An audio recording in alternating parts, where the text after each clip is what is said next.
Up, so y'all got to excuse me today. Oh, real.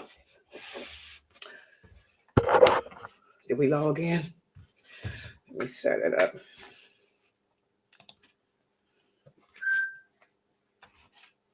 Oh, yeah, I took that other program out, that Kick. Them people were doing too much hacking, man. I couldn't deal with the Kick people. Oh.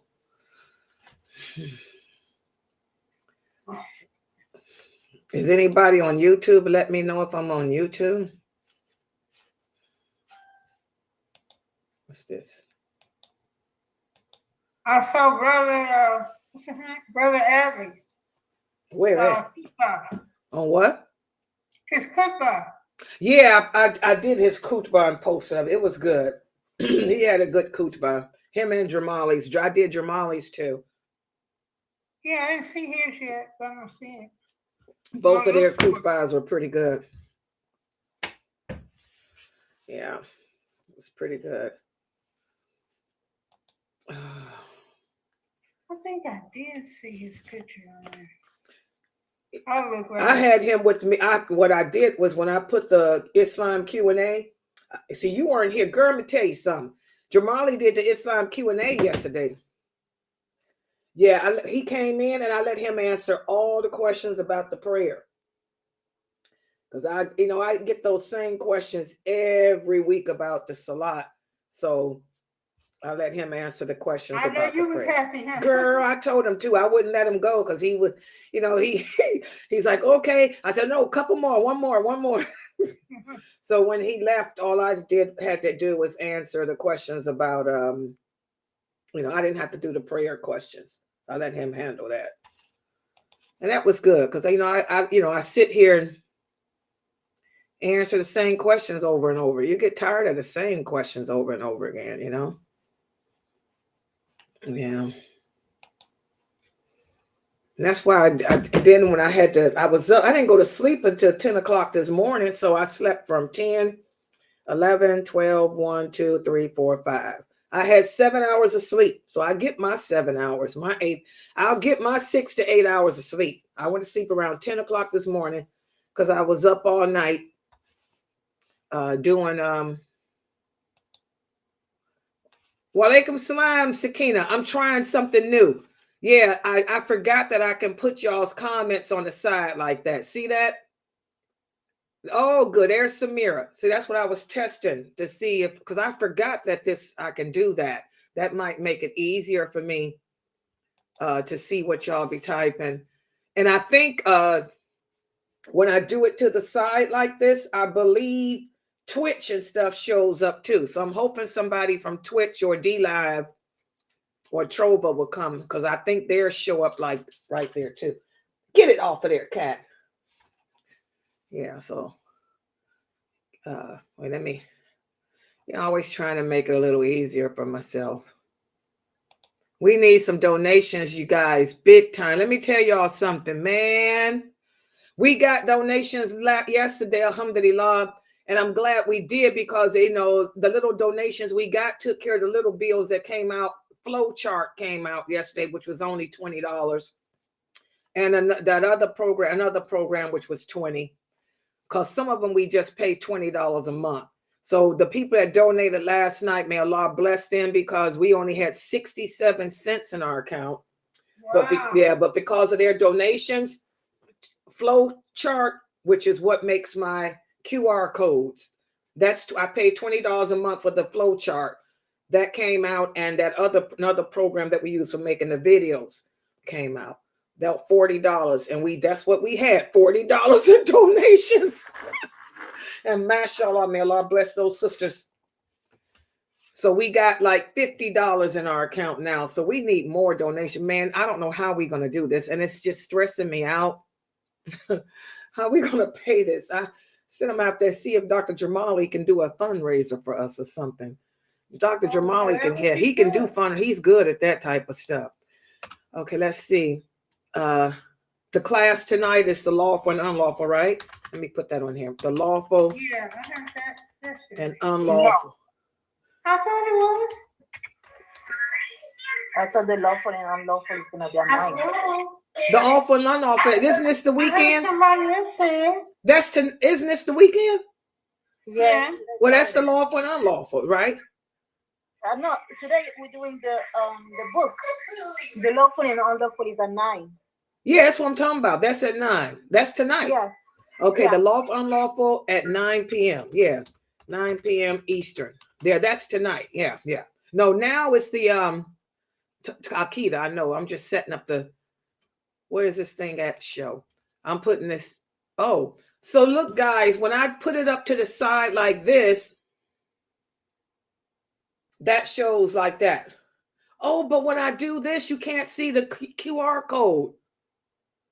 See, there's always a cost for everything. That's why I don't use that. So that's why I don't use that, because I need that QR code up there for the donations. Okay, let me put it back. So let me put this back. Woo! And just keep the chat normal. So I knew it has a reason why I'd stopped doing that. That's the reason. Okay, and at the top, let me go to the design up here. We missing my logo up here. Oh, give me a second. That one. Or this one. Or this one. Whoa. Or that one. Or look at this one. Has to be smaller. Look at that one. Girl, I got these different ones here. I don't like that. I think this, wait a minute, what's this one? Oh, that's a white one. What's this? This one. Okay. All right. Okay, we got 10 people. Okay, I guess I'm ready to get started. Change that color though. Why is this blue? Wait a minute. While I'm waiting on the people to join, guys, I'm just playing with my stuff here. So that's why I can't use the chat like that, because it won't show my QR. Wait a minute. Yeah, I just woke up. You can tell my face is puffy. Y'all be looking at me awful closely, sisters. Let me tell y'all something. Ain't no LGBTQ in here. Sabrine, they notice when boy, these sisters in the Emirates. Let me tell y'all something. You know, we all know that there's a big problem with homosexuality over there. I mean, no joke. Truth behind you. There's a big problem with the LGBTQ. I understand that Dubai, the Emirates, in all the Arabic world, that's the one country where they allowed to be LGBTQ and happy. I hope ain't none of you sisters here looking at me thinking I'm LGBTQ. That ain't happening. Not here. Born in the USA, and we don't play. Y'all be checking me out, sisters. Yeah, but I just woke up. Yeah, let me get up in the camera. See? My cold, you want to see the cold? Hold on. Can y'all see it? She wants to see how I got my cold on. Yeah, what I did was use the gel to outline, and I put the Egyptian stuff on the bottom. You could tell I'm using Egyptian coal. Yeah. The best stuff, man. Hello. Okay, hold on. Let me fix this up. Hold on. Let me see. Okay, what about this? Okay, there's that thing. And then change the color here. Can you see on YouTube too, Sabrine? Yeah, I can see on YouTube. Okay, I'm going to change that blue. Hold on. Ooh, wow. Hold on. There we go. And you know what? I hope y'all know that I don't eat and drink with my left hand. It's this mirror effect. I hate that. It doesn't. This is my right hand, guys. But on here, it's showing as left. Okay, hold on. Now I'm in Zoom. Zoom is right, left, right, left. Why is it that in the Zoom, it's right, left? But then on the streaming program, y'all see how is it the left, right on YouTube? AY, I've been meaning to ask y'all that. Because when I look at it on here, this is my right hand, but on my screen it's showing my left. On YouTube, it shows your right. Okay, so it's just me. It's just me. Okay, good. Yeah. So I was gonna say, I hope people don't think I eat and drink with my left hand. Sorry, I just woke up. Got to have my Starbucks, man. Okay, everybody ready? We're gonna get started. Okay, give me a second here. Okay, wait, let me look at the type your oh, wait a minute, guys. Is this the wrong thing on here? Oh, look at this. I'm showing the wrong thing. Hold on, let me fix that. I told y'all. Here it is. This ain't the call-in show. Daggone phones will get to ringing in a minute. Okay, let's see what it says now. Using Zelle. Is this the right one? PayPal. Please donate, guys. You know, we are desperate for donations. I'm telling y'all, man, y'all don't know my anxiety level is off the hook because we don't have any money in our account. The donations that we got yesterday, may Allah bless you, because that took care of two of the little programs we use, the flow code for the QRs that we make, and the video, one of the video programs that we use. Both of them came to $40. May Allah bless you guys for that. So we got $50 in our account now after paying those two that came out. But there's going to be more stuff. The big stuff, Zoom ain't even came out yet. That's $200 a month. So please, guys, donate to support us. If you enjoy coming here to learn Islam and its truthfulness with the understanding of the companions, man, we need your donations. We are an all-female website. What does that mean? Who runs this baby? Who runs the world? Hit it. Who runs the world, Sabrina? What's that song? Y'all know me. Who runs the world? Women do.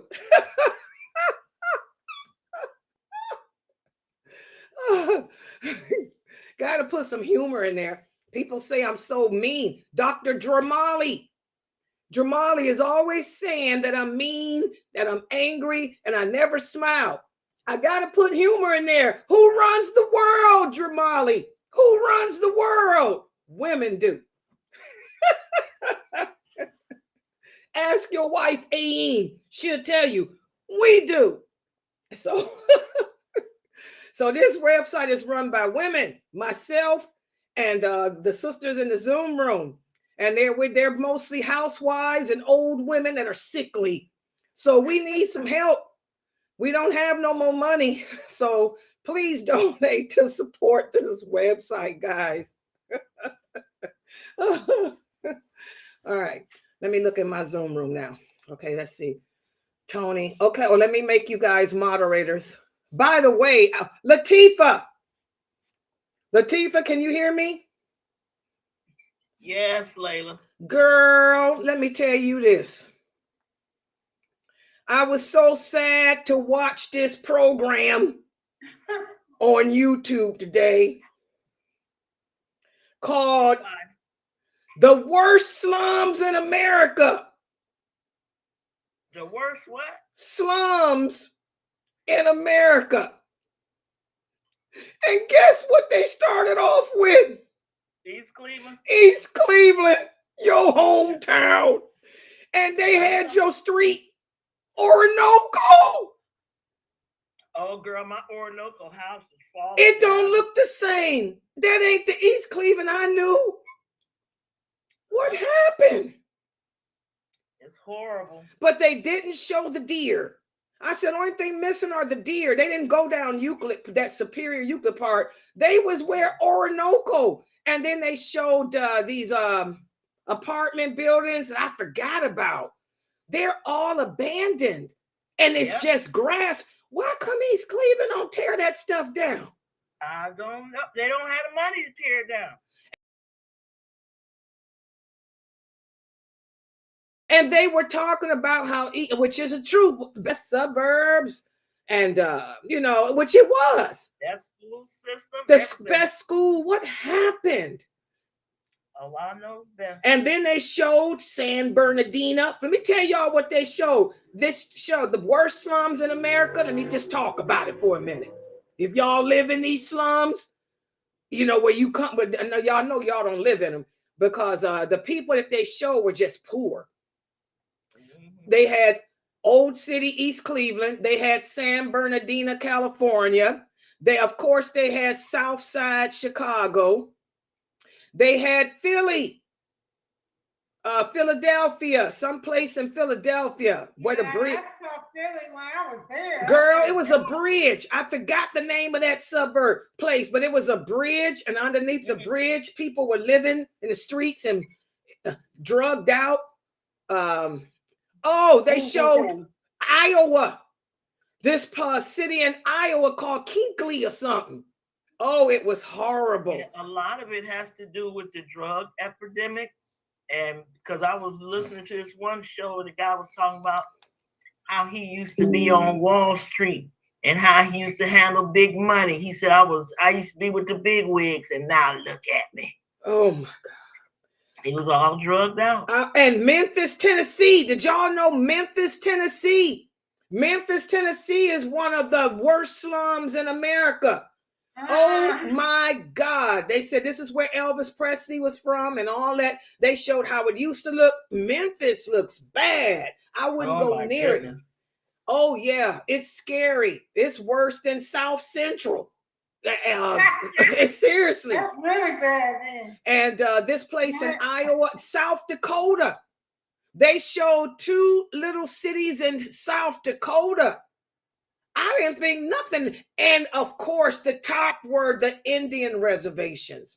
What? There are 2 Indian reservations in South Dakota. They are the top worst. And I feel so bad for those Indians. They live in trailers that are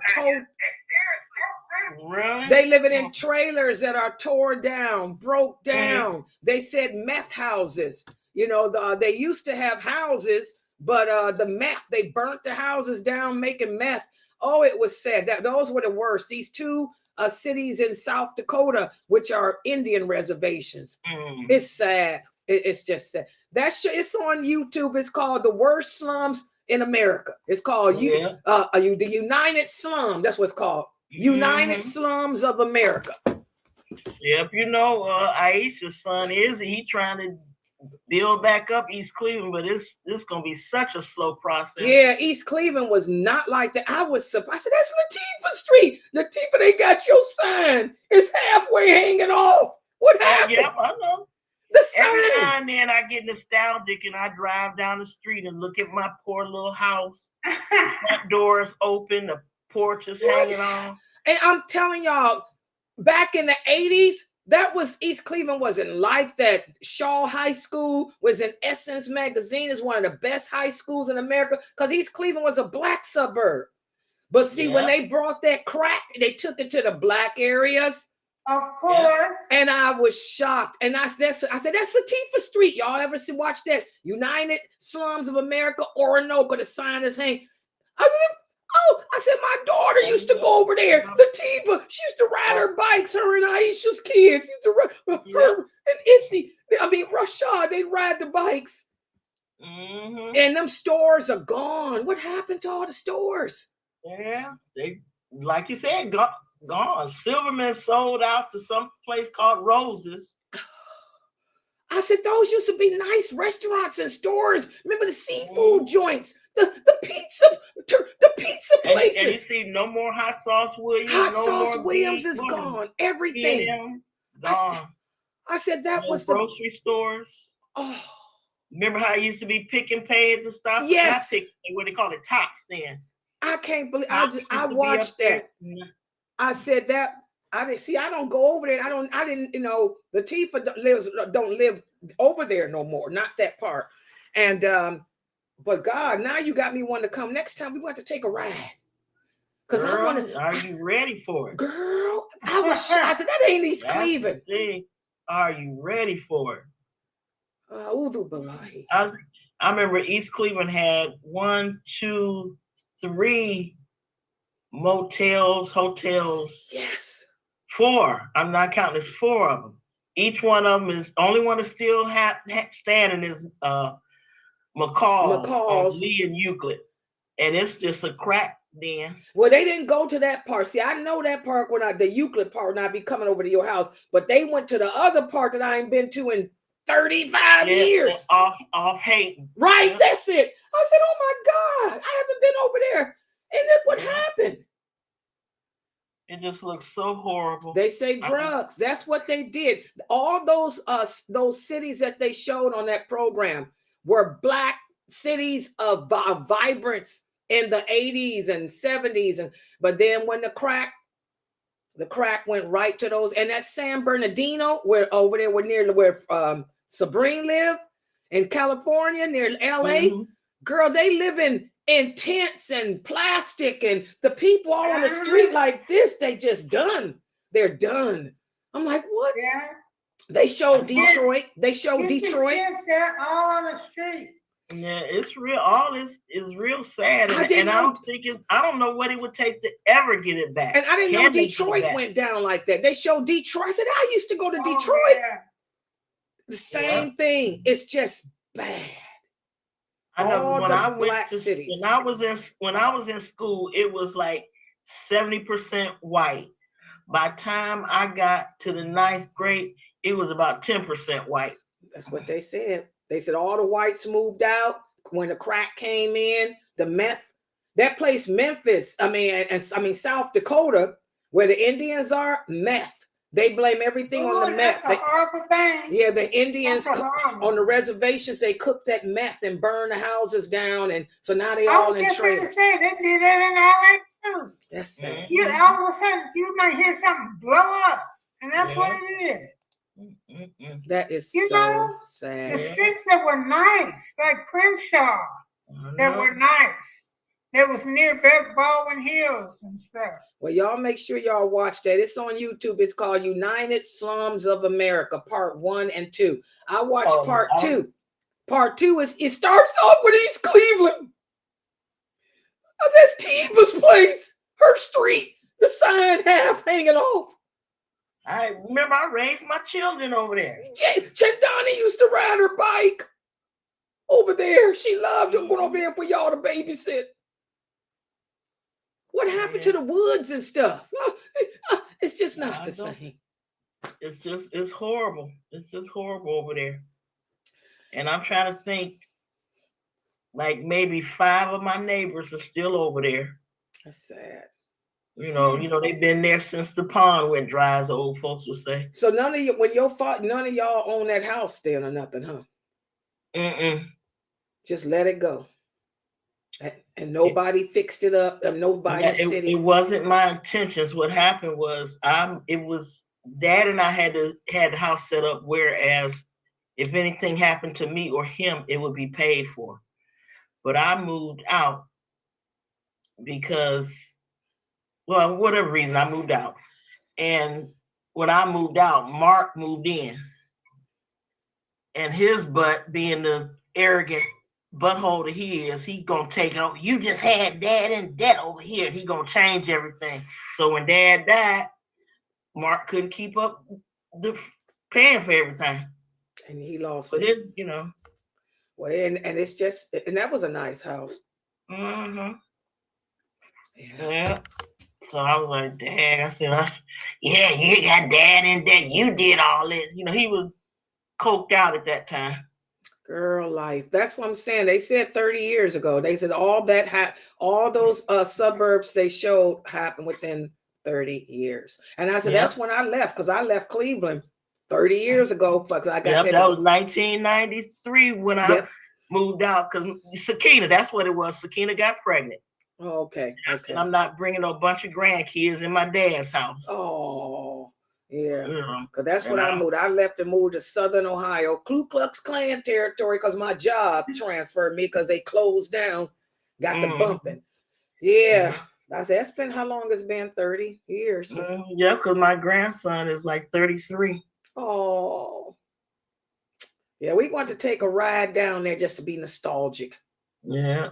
Because I haven't been on that part of East Cleveland. I just go to Euclid to get to you past you and Aisha's house. That's it. I don't go no further. Mm-hmm. Oh, Lord. Okay, guys, I guess we ready. I was waiting on everybody to get their prayers out the way, plus catch up. For those of you listening, Latifah's my best friend. Sorry, y'all. We had to catch up. Okay, let's get started. Let me just so I know where to cut this, because y'all know the live has everything. By the way, guys, I hope you listen to the videos when I post them up in the playlist, because I cut out all this stuff. But just to make this easier for me. And by the way, am I lagging on YouTube? I said I was going to cut on YouTube. Am I lagging on YouTube, guys? Because my internet, I think, needs to be rebooted. Am I lagging at all on YouTube? Wait a minute. I can't tell. Y'all have to let... Oh. What's this? Wait a minute. Hold on. I see what my problem... What happened? Oh, guys, hold on. I see what's going on. Let me see if I can fix it. I'm sorry. Hold on. It's Rumbo. I'm sorry. I didn't log them in. Hold on. Let me do them now. This should change it. And somebody check me out. Let me know if I start lagging, because I can reboot, because I messed this up a little bit. Hold on. See what happens now. Okay. Stream. Sending data. Okay. It's streaming on Rumble. Everybody is streaming now. But let me know, am I lagging at all? Oh, I'm fine? Okay, good. Because if I have to reboot, I will. It's lagging for me, but I think it's because I wasn't doing a thing. Okay, just so I'll know where to start this video when I cut it to edit it, let me do this, guys. Just give me a minute. So I'll know. This will make it easy for me to edit. Where's that timer thing? So I'll know. Because it's going to make a thing for me to know to edit here. Go right here.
Ina alhamdulillah wa salat wa salam ala wa rasulullah. Welcome to our Aqidah class. And we are studying from the book written by Sheikh Kareem Abu Zaid. And this book is entitled, and I'm going to put it on the screen so everybody can see, Diluting Wala, wal Bara.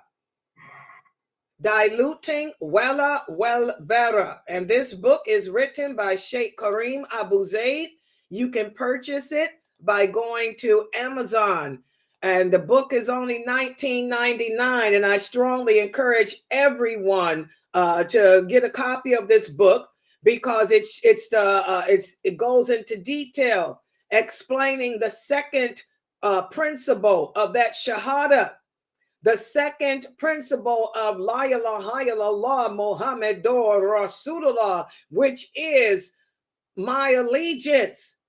My allegiance as a Muslim is to Allah, to the Prophet Muhammad, sallallahu alaihi wasallam, to the religion and the believers on earth. This is where we lose it. A lot of people ask the question, Sister Laila, why is it that people who believe in, say that they believe in Allah, we claim that we believe in Allah as Muslims, but so many of us fall into sin? I'll tell you why. Because they're just saying it with the tongue. But what's in your heart? Whatever is in the heart is going to show through the limbs. And that's what we're going to be talking about today. We're studying chapter 15 of the book. Chapter 15 of the book focuses on the heart and its connection to the limbs of the body. And let me put the PowerPoint up on the screen for tonight's discussion.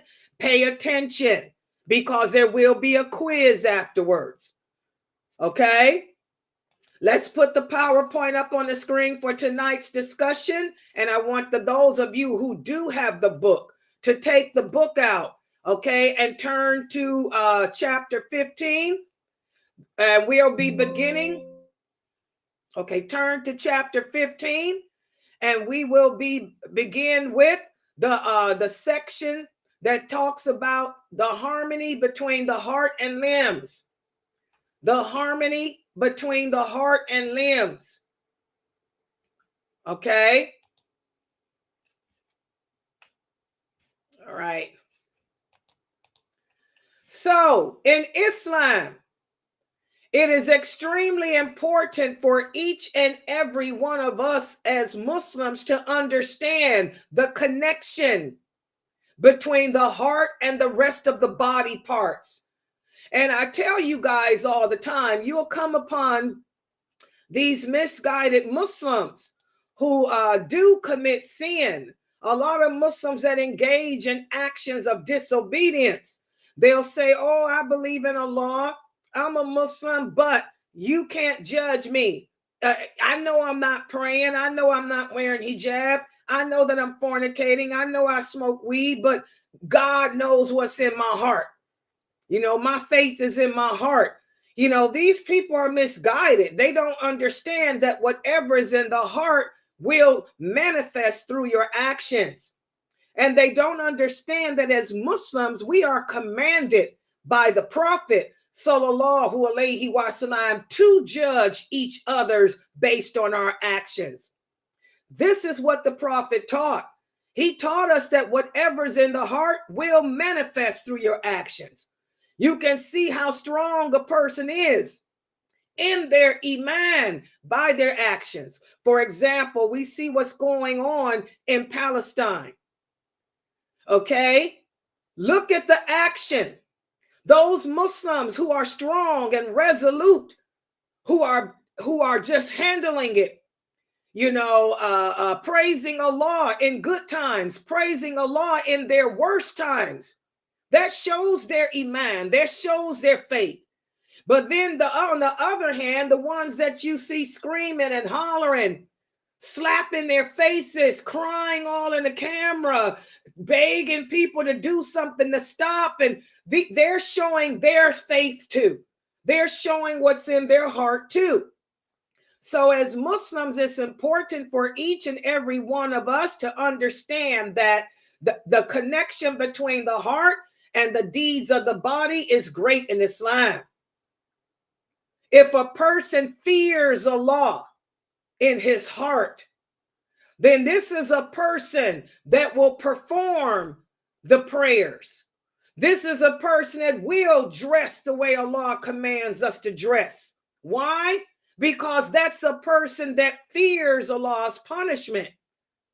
But for those women that don't dress properly, those brothers who don't pray, those Muslims that do smoke cigarettes and stuff, you know, they say they believe in Allah, and they probably do, but they don't fear his punishment. Remember, I want y'all to remember the hadith where the Prophet sallallahu alaihi wasallam said, in order to be a believer, three things must exist in your heart. You have to have love for Allah. You have to have fear of his punishment. And you have to have hope of his mercy. All three must exist. If you're lacking any of those, you're not a believer. If you are weak in one of those, in other words, if you're not balanced, we have to balance our love, balance our fear, balance our hope. Everything is about balance.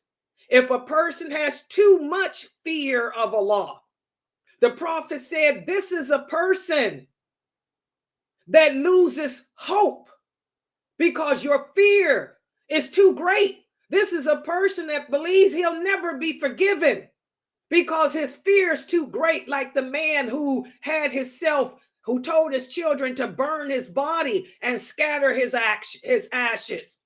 He knew it was haram, but his fear of Allah, he believed in Allah, but his fear was stronger than his love and hope. Okay, so a person can believe in Allah because a person can have love, fear, and hope. But if it's not balanced, if one of those is higher than the other, it's going to push us to an extreme. Too much fear causes you to lose hope. Too much love. Let's talk about the Christians for a minute. The Christians have all the love for Allah. They say they love Allah, but they have no fear. They don't fear his punishment. Okay, that's why they're not believers. They have no fear at all. They fornicate, adulterate, do all kind of acts. But because they have no fear. They believe that Allah is going to forgive them of their sins and they'll go to paradise. It don't work that way. So love, fear, and hope must be balanced. When it's not balanced, that's when we fall into sin. So a man can believe in Allah. He can have love for Allah. He can have hope, but no fear. So that's why he doesn't pray. Or a person can have so much love for Allah that they have no fear. So it can work that way. So again, as Muslims, we have to balance these actions of the heart out. They have to be balanced. Okay? Also, let's talk about hope for a minute. Let's talk about hope for a minute, because this is the ingredient that a lot of Muslims don't understand. A person's hope in Allah can turn into wishful thinking if he or she does not put that hope into action and balance it out. Okay? In other words, this is a person that fornicates, adulterates, do other acts, but he's too hopeful. Allah says he forgives all sins, right? So Allah says all you need is one grain of faith. How many of you have heard Muslims say, all I need is one grain of faith and I'll come out of hell? Pass me the joint. That's too much hope. That's wishful thinking. You're deliberately, intentionally disobeying Allah. You have no fear at all of his punishment because you're too hopeful. You think that all you need is a grain of faith, and you don't understand that if you had one grain of faith, you wouldn't be sitting there taking Allah for granted. The fact that you are taking Allah for granted, the fact that you are fantasizing that you can do whatever you want, that shows that you really don't have no faith in him, no belief in him. So we got to be careful with love, hope, and fear. They have to be balanced out in the heart, and you have to act on them. If you fear Allah, that means you have to obey his commands. If you have hope, that means you repent from your sins. Hope doesn't mean take Allah for granted. Hope means I'm going to stop sinning and hope that he'll forgive me and I won't do that sin again and keep it moving. And love means that you put Allah first and foremost over your desires, over your children, over your husband, over life. Okay? You sacrifice your life for him. Okay? So the heart and the actions of the body go hand in hand, guys. They reinforce each other. They strengthen one another. Okay, without that love, hope, and fear in your heart being displayed through your body actions, there's no way that you can call yourself a true believer. Does everybody understand that? And that's basically what we're talking about here in this chapter.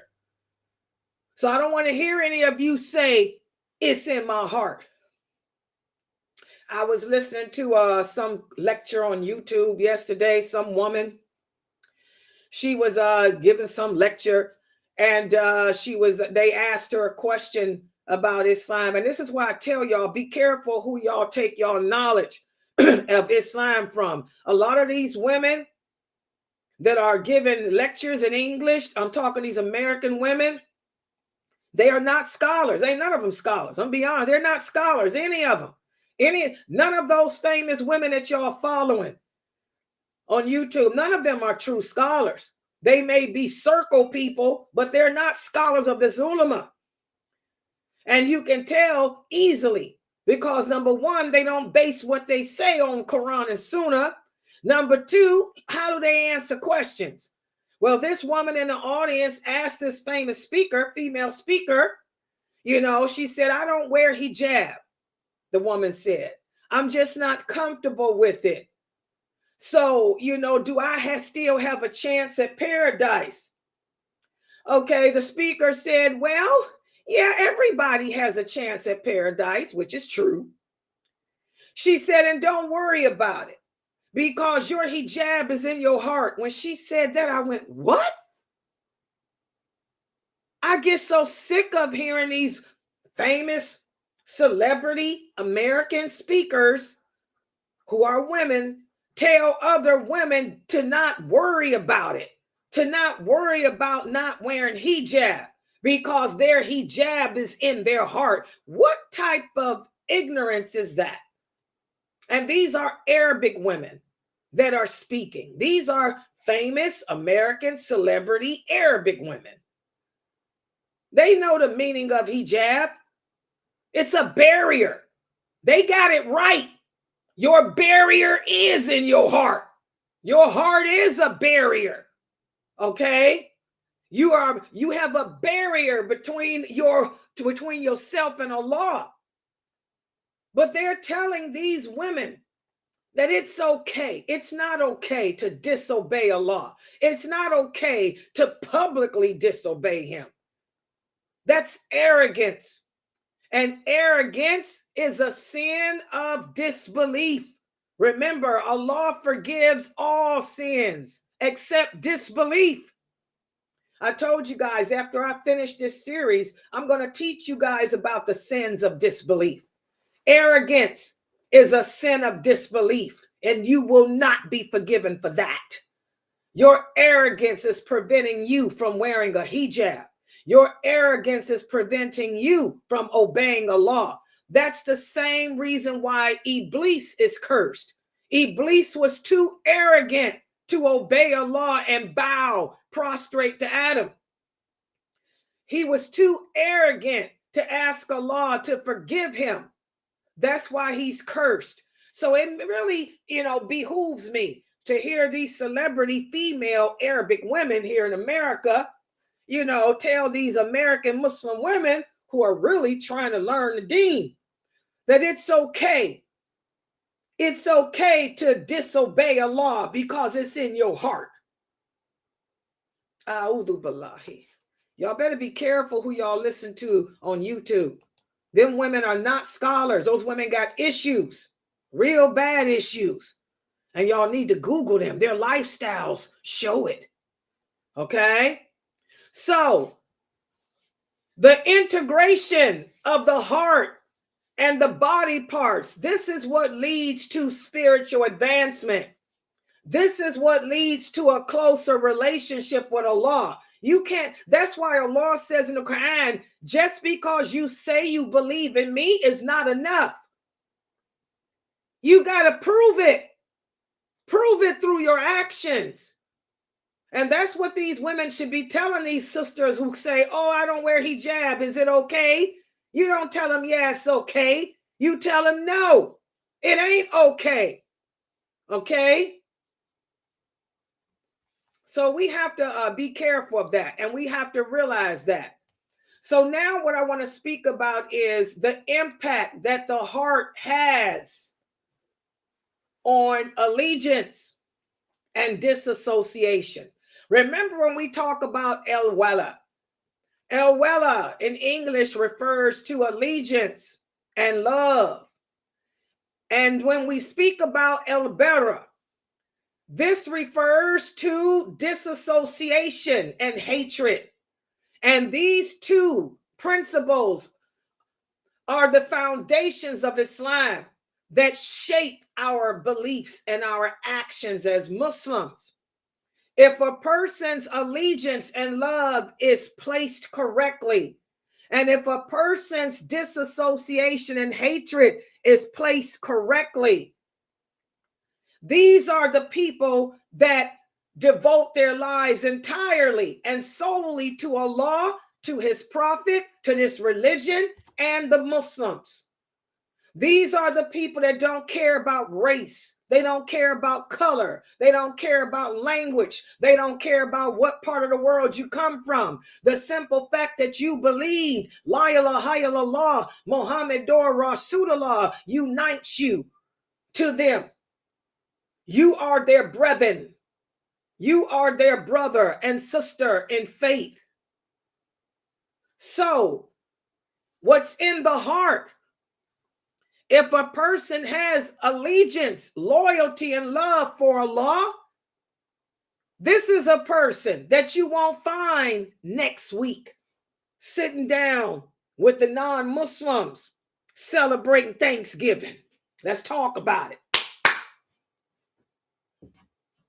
Now, there's exceptions. Let me talk about those exceptions. Some people have family that are displaced in different parts of the world. One thing about living in a non-Muslim country, when the non-Muslim country has a national holiday, the people don't have to work. So there are some Muslims that can only meet with their family, their blood relatives during certain times of the year, because that's when they all are off work and they can congregate together as a family. So that's different. Thanksgiving is a national holiday. So everybody that works, unless you're in the healthcare field, like I was in a 24-hour facility, that's different. But for the average person, you're off from work. So that's the only time that you can plan to be with your parents, your sisters, your brothers, your aunts. So you're going not to celebrate Thanksgiving, but you're going to meet with your family to get the blessings of looking in the face of your mother, your aunt, your cousins, your nieces. That's different. Those Muslims are not celebrating Thanksgiving. They're gathering with their families because that's the only time they can. But I'm talking about you other Muslims who use Thanksgiving as a holiday.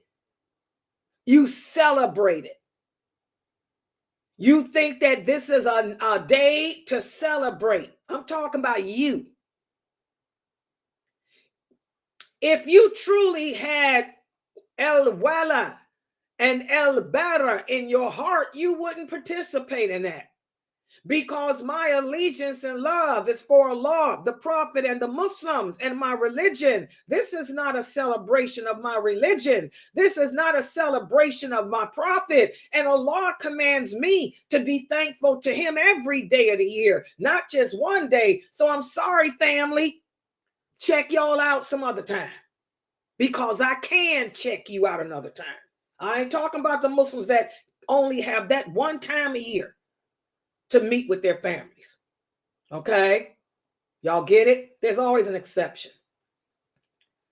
So you learn from that example that if a person has true Wala and Bara, it's going to show through their actions too. These are the Muslims that ain't participating in that crap, because their allegiance is not to the pilgrims. Their allegiance is not to the Indians. Their allegiance is not to a non-Muslim national holiday. Their allegiance is only to the holidays that belong in their faith. So that's the impact that the heart has on wal Bara. Okay?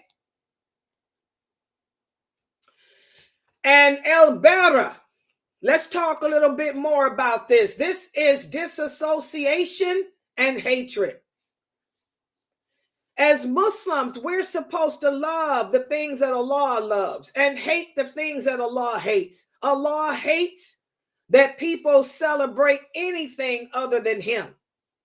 We don't celebrate the birth of anyone. We don't celebrate the death of anyone. And our celebrations are not even like the non-Muslims. Our celebrations consist of glorifying and praising Allah, whereas the non-Muslim celebrations consist of partying and drinking and having fun. So if you truly hate what Allah hates, this alone will inspire you to distance yourself from these holidays that don't belong to our way of life. These holidays that come between our belief system and our way of life. Do you understand that? So disassociation means I'm going to disassociate myself from anything that opposes my belief system, anything that Allah dislikes, anything that stands between my relationship with Allah. So this is why I don't take part in Thanksgiving. It has nothing to do with lawful and unlawful. It has to do with my allegiance. This is why I don't take part in any national holiday, because it has nothing to do with my belief. My allegiance is not to anything but Allah, the Prophet, and the believers. Does everybody understand that? So love for Allah is not just words. You just don't say you love Allah and you love His Prophet. It's going to show through your actions. And when we say that we hate for the sake of Allah, that's going to show through your actions too. So now that's basically what this part of this chapter is speaking about. So now what I'm going to do is test you. I'm going to give you guys a quiz to see how well you understood this. I'm going to put the first question up here, which is a scenario. And I want y'all to think about it. Abdullah believes in Allah. He knows that prayer is an obligation, but for some reason, he can't make himself pray regularly. He says he loves Allah, but something is missing. I want you guys to think about it. What is missing in his belief? And how can what is missing change the fact that he doesn't pray? I'm going to give y'all a couple of seconds to think about it, because I got somebody at my door. I'll be right back. Y'all think about it. I'll be right back.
Okay.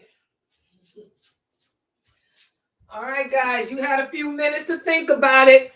Get on the mic. Let's see some answers. Abdullah believes in Allah. He knows that prayer is an obligation, but for some reason, he cannot make himself pray regularly. That sounds familiar, doesn't it? But he loves Allah. What's missing? What's preventing him from performing his prayers? Come on, wake up. Who got an answer? We just talked about that. Let me look on YouTube too and see if y'all had any answers.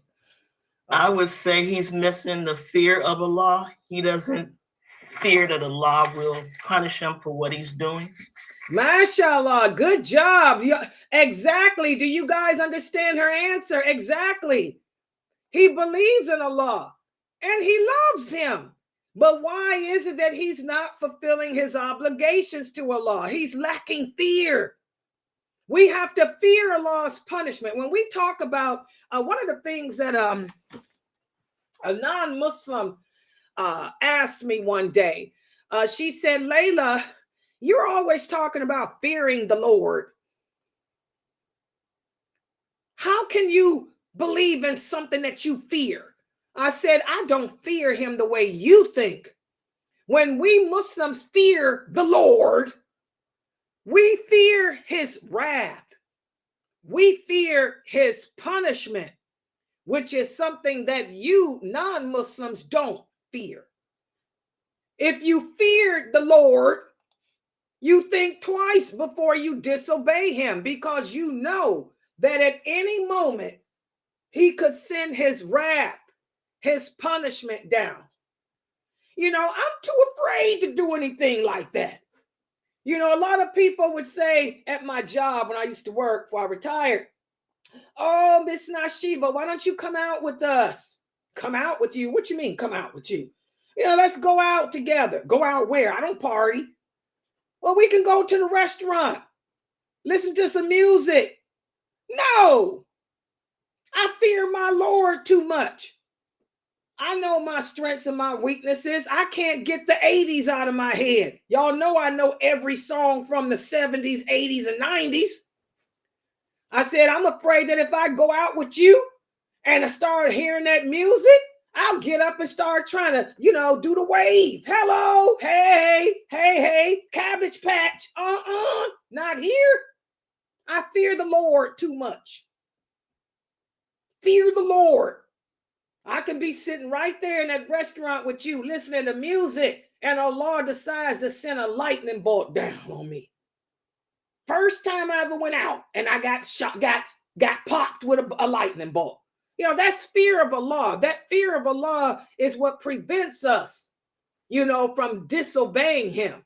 So that's the problem with Abdullah here. Abdullah believes in Allah. He probably does have love for Allah, but his love for Allah, you know, supersedes or outweighs his fear of him. We have to have love for Allah, fear of him in balance. Otherwise, this is what leads to sin. Good job, Latifa. Good job. Let's look at the next question.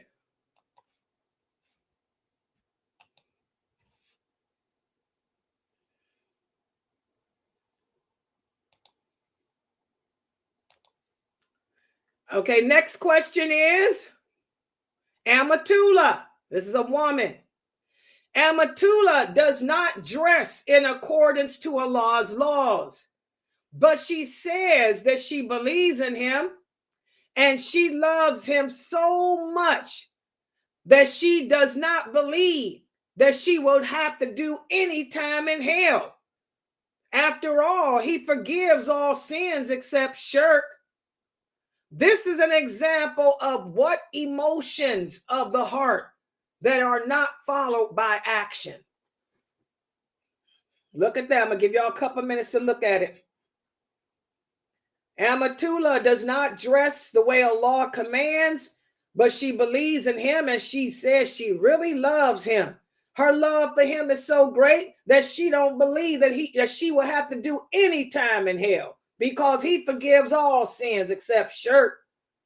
This is an example of what emotions of the heart that are not followed by action.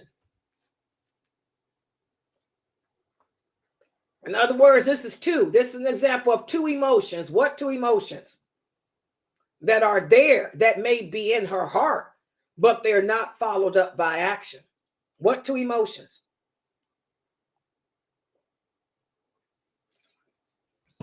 She has too much love and too much hope. She believes that if she love a lot enough that she won't go to the hellfire, and she doesn't have no fear of his punishment because she's not doing the obligations that she's supposed to do. You guys agree with her answer?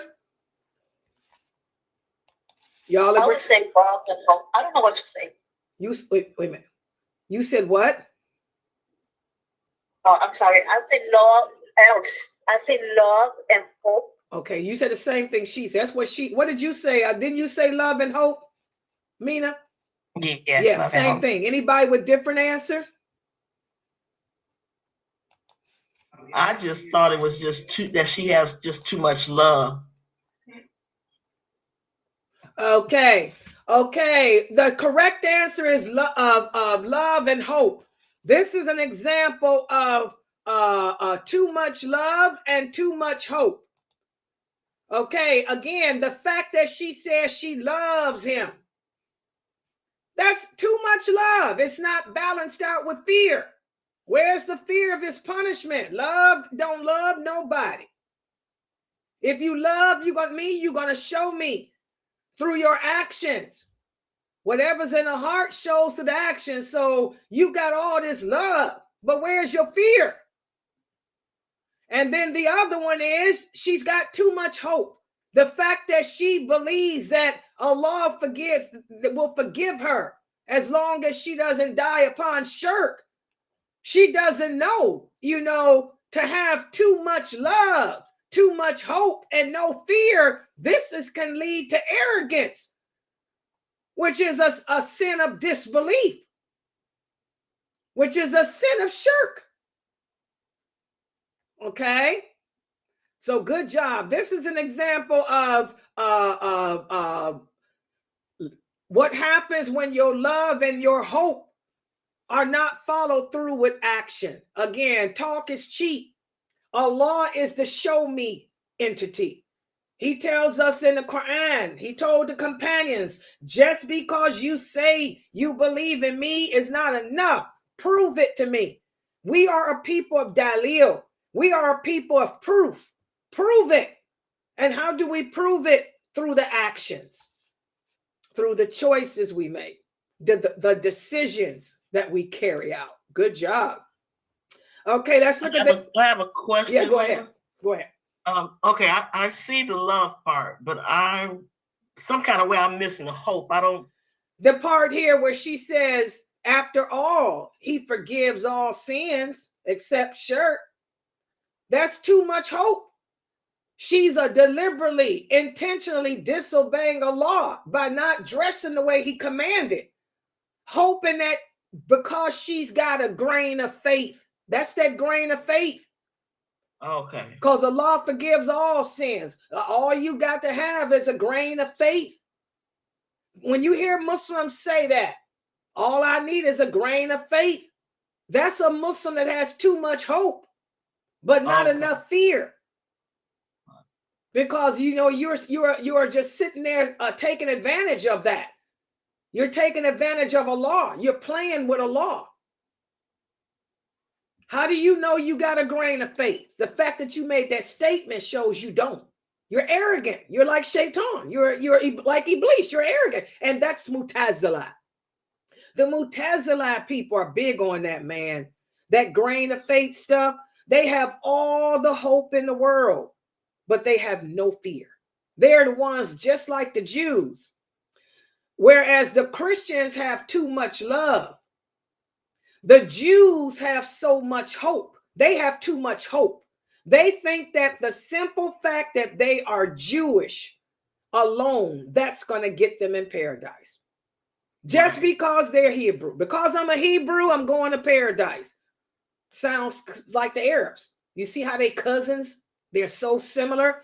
The Arabs believe that just because they're Arab, they go into paradise. They don't know that there's going to be that Abu Jahal and Abu Lahab and all them were Arabs too. And where are they? Where's Abu Talib? Okay. You know, so that's too much hope. Okay, I think I got it now. Yeah, y'all understand that? Good job, though. Okay, next question. Here's another one.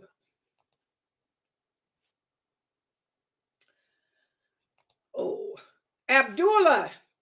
Now, this is a good one. I came up with this. This is based on somebody that I know, and the person is in here, so don't get offended. But I took this person's scenario.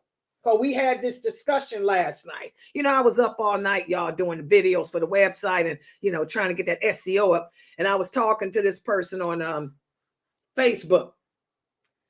Check this out. Abdullah chose to be a veterinarian instead of a physician. When he was asked why he chose to settle for a veterinarian, and by the way, they make good money. Some veterinarians make more money than a physician do, depending on what type of, especially if you're handling the big animals. But anyway, when Abdullah was asked, and this is true, I asked him, this is a real person. I'm not using his real name though. When I asked him, why did he go to school and be a veterinarian instead of a physician? He said, because I just can't see myself healing someone who doesn't believe in Allah. I just can't see me saving the life of a person who doesn't believe that Allah is the only one worthy of worship. So instead, Sister Laila, I prefer to save the life of an animal because the animals believe in Allah over, and you know, whereas a human may not. Think about that. Is this an example of wala or Bara, and why? Remember, wala refers to our loyalty and allegiance to Allah, and Bara refers to distancing ourselves. So, in other words, I'm asking: is this an example? In fact, let me clean this up. Wait a minute, hold on. I got it. I just realized it. I'm correcting it now. The brother is here. He said, Laila, you better correct my stuff. I'm correcting it. Hold on. Yeah, Laila does that sometimes. Okay, here it is. Okay, I got it. Is this an example of wal Bara? And if so, why? In other words, is this an example of having allegiance and disassociation to Allah? Is it an example of that? And if so, why? If not, why? Who can explain it? And by the way, this brother is a relative of mine. I don't want y'all thinking the Laila sit around talking to no dude on no internet at night. This is one of my DNA cousins. Y'all know, when y'all do that Ancestry.com, they pop out the woodworks. This is another one of my DNA cousins. He lives in Egypt.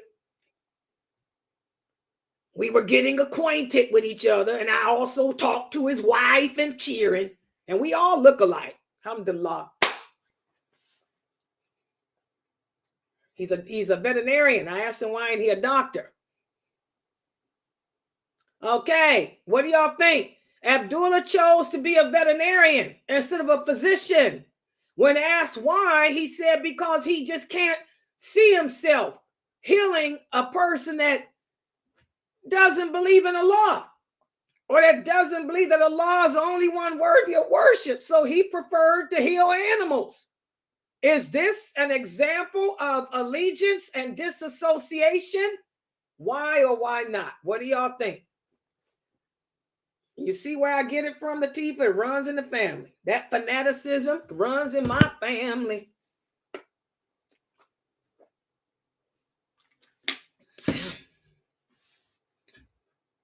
I didn't even know they had vets in Egypt.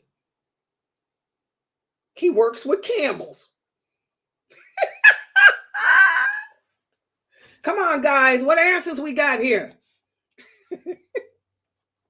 Thank God his English ain't that good. Hello.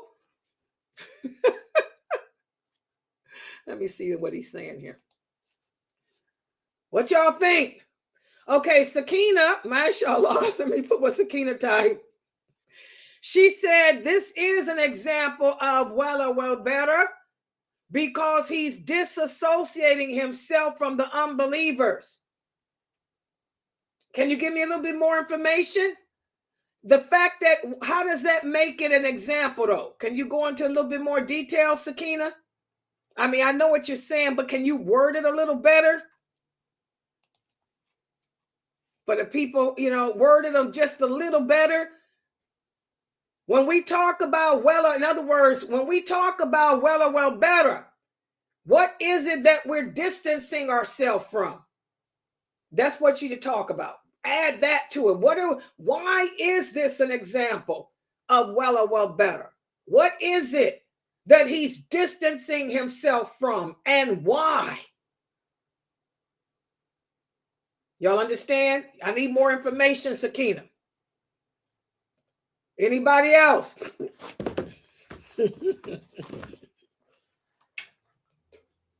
By the way, my little DNA cousin and his wife, they tell me I need to learn Arabic better. Hey. Well, I was born in the USA. You ever heard of Bruce Springsteen, cuz? Okay, let's look at it. Abdullah chose to be a veterinarian instead of a physician because he just can't see himself healing someone who doesn't believe that Allah is the only one worthy of worship, so he prefers animals. Is this wal Bara, and why? Come on, Zoomers, get on that mic. Y'all should be able to answer this. It's a question of fiqh. Where's your fiqh? Oh, wait a minute. What happened? Hold on. Precious, what do you think? Tony, what do you think? Jean-Louis is here. Jean-Louis, you usually try to answer. What do you think, Jean-Louis? You should be able to get this one. Where's Jean-Louis? What happened? Jean-Louis.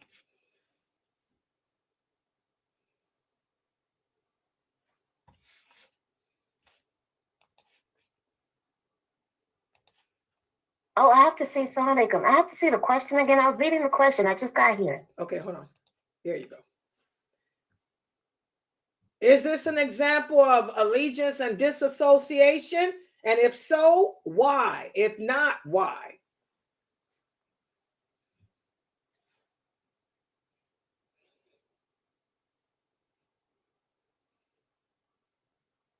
Well, if he believes that he should go into the practice of being a veterinarian, and that the healing should he can't perceive healing. But wouldn't the healing be something that is just to helping someone? Yeah, he does that. That's, you know, my family's fanatical. This is a cousin of mine, a DNA cousin. I tell you that fanaticism, boy. He said that he chose to be a veterinarian because he can't see himself healing a person that doesn't believe that Allah is only one worthy of worship. He chose animals over human for this reason. Is this an example of allegiance to Allah and disassociation? And if it is, why? If it's not, why? I don't believe that it's allegiance to Allah, because if Allah wants good for someone and his creation, if they're not a believer, who's to say that they will not become a believer after being healed? And that is from Allah. So I would say that he would go ahead and heal this person, will want to get the barakah from Allah and do good to that person by healing him and helping him. But over an animal, I don't know. I'm just trying to think of it all together. Okay, that's her view. Anybody else? Sakina, look at your answer. Okay, let me answer for you guys, because we got a class at 9 and I got to do the PowerPoint. This is an example of allegiance. Okay, it's extreme. But this shows how extreme this person's love is for Allah. Remember, wal Bara. That means my allegiance is to Allah, to the Prophet Muhammad, to the believers. And I distance myself from anyone or anything that opposes Allah or opposes his prophet or opposes the religion and the believers. Well, this person chose to go to school and become a veterinarian. He likes to heal. He likes medicine. But his love for Allah is so strong. Some of us got stronger love. Some of us are extreme. His love for Allah is so strong. His belief in Allah's religion is so strong that he can't see wasting the gift of being able to heal on someone that possibly don't believe in Allah. So he chose to get a degree and become a veterinarian. Nothing's wrong with that. That is an example of allegiance because he chose to distance himself from anything that opposes Allah. He'd rather take the risk of saving an animal's life, as crazy as it sounds, typical family member of mine, because I tell you, my family, both sides, very fanaticism with religion. They have a problem, balance, okay? But it's well better. He chose to be a veterinarian instead of become a physician because he didn't want to waste that gift on somebody that may not believe in Allah. Hello, that's his choice. So yes, so Sakina, you got it right. It's just that you need to explain it better. You didn't explain it as much as well, okay? But yeah, that is well better. Exactly, Sakina. He chose to distance himself from those who are in opposition to the belief to Allah. He don't want to waste his time saving the life of somebody that could be a kafir. You know, he's a fanatic. A lot of fanatics out there, but we can't say it's not well better. It is. He's just extreme with it. Okay, well, but it paid off. He's making, some veterinarians make more money than physicians do. Okay. All right. Any questions about any of these answers? Again, I want y'all to understand it's about balance. And whatever is in the heart, it's going to manifest through your actions. If you love Allah, if you fear Allah, if you have hope of his mercy, the choices you make in life will show that. Like my cousin, he chose to be a veterinarian instead of a physician because of his love for Allah. Extreme as it may be, that was his choice. Some people choose to work with computers, Latifa, because they don't want to deal with people. You can relate to that, Latifa. That's a joke there, Latifa. All right, any questions about this? Everybody understand? Okay, I'm going to stop right here. At 9 o'clock, we have another class. We have the lawful and the unlawful. And for that class, guys, we're going to be talking about this topic that so many of you kids have been asking me about. We're going to go over the lawful and the unlawful in regards to fun and games and recreation. You guys understand that? Fun, game, and recreation. In fact, yeah, I'm going to answer those questions about playing games, watching television, sports, participating in sports, you know, all that type of stuff. We're going to go over all that type of stuff in this session. Okay. And that's tonight at 9 p.m. So make sure that everybody is here. And again, guys, let me remind you, please support this Dawah effort. We need money. I mean, come on, we need money to pay these website expenses. We got $50 in our account now because of what came out today. Guys, we need more. Please support us by scanning that QR code. Okay. Yeah, any questions? Yeah, I'm looking, I'm typing. I mean, I'm reading your type. Go ahead and finish it, brother. I'm sitting here looking. Yeah, I can see your question. Type it. Yeah, exactly. It's about balancing it out. You understand? And this is something that we struggle with as Muslims. Some of us have too much love. Some of us have too much fear. Some of us don't have enough. And this is where the extremists come in. Yeah, it's about balancing. Okay. Okay, so this is what we're going to be looking at for the 9 o'clock class. Let me show it right quick.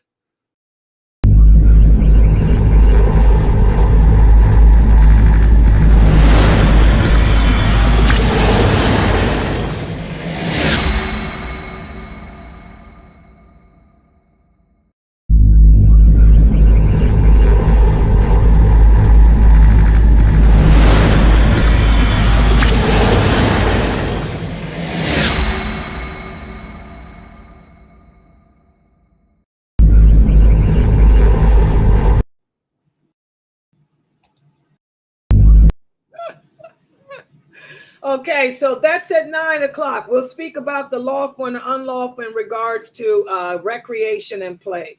So I'm going to log out for right now. Inshallah, I'll see you guys back in about an hour and a half. Subhanakallahumma wa bihamdika ashhadu an la ilaha illa anta astaghfiruka